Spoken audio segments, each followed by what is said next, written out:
Welcome to Dr. Balaga's God Knowledge Doc podcast, your quick dive into the latest medical breakthroughs to keep you ahead of the curve. Let's get started.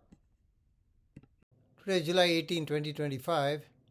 This video is on two New England Journal of Medicine articles.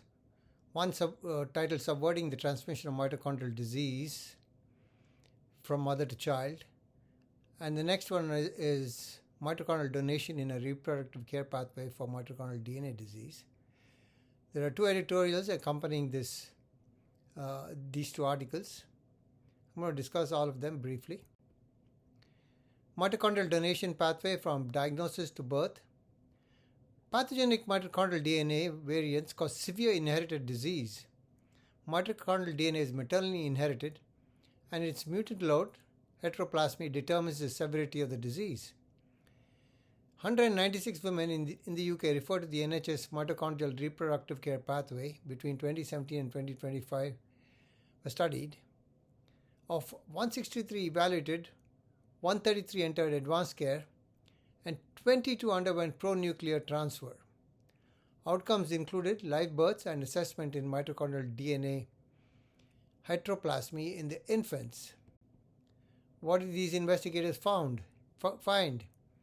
8 healthy live births from PNT, including one set of twins, no miscarriages post-ultrasound, low or undetectable mitochondrial DNA heteroplasmy in all infants, one case of myoclonic epilepsy resolved spontaneously, another hyperlipidemia and cardiac arrhythmias treated successfully.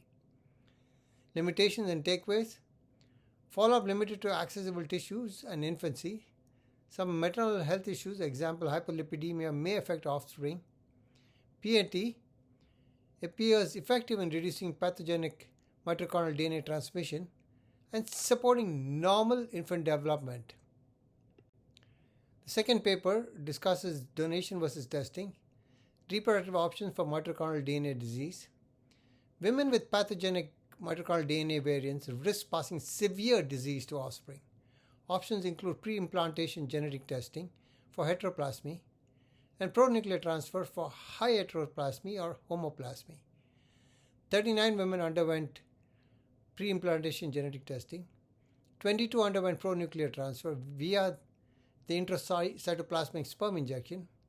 Embryos assessed by blastocyst grading, heteroplasmic quantification, and pregnancy outcomes. Pre-implantation genetic testing favored for less than those 30% heteroplasmy. Higher heteroplasmy or homoplasmy were referred to PNT or pronuclear transfer. What did they find? Progenetic testing, 18 live births, 41% were successful. Pronuclear transfer, 8 live births and 1 ongoing, 36% success.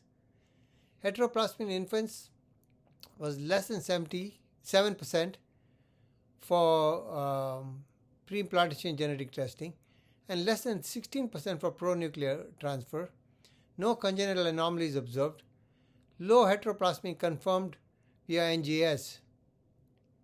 The limitations and insights: higher biochemical pregnancy loss in pronuclear transfer versus pre-implantation genetic testing.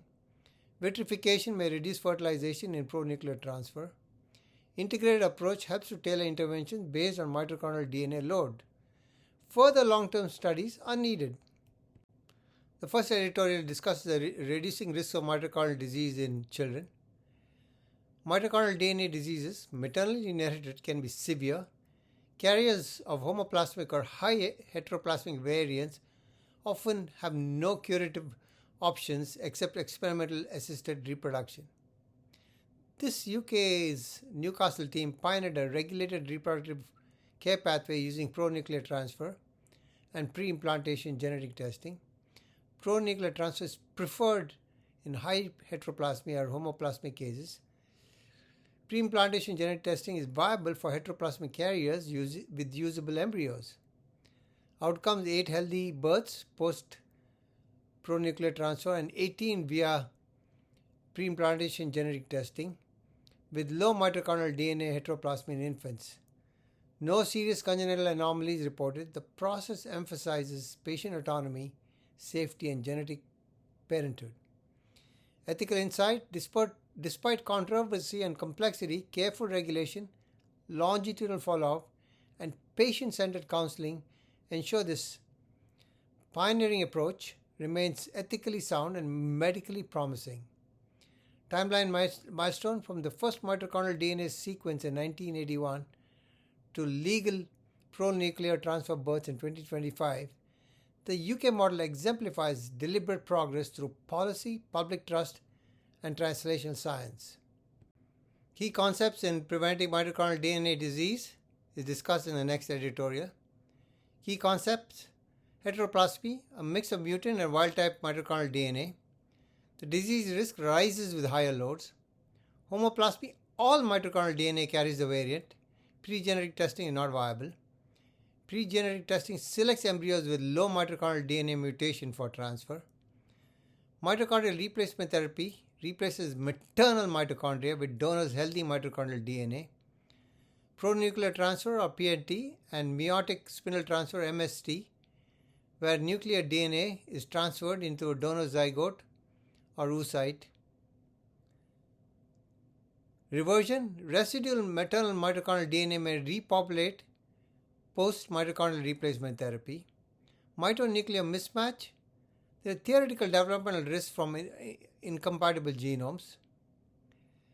What diseases can benefit from this? Possibly MELAS, LHON, and NARP.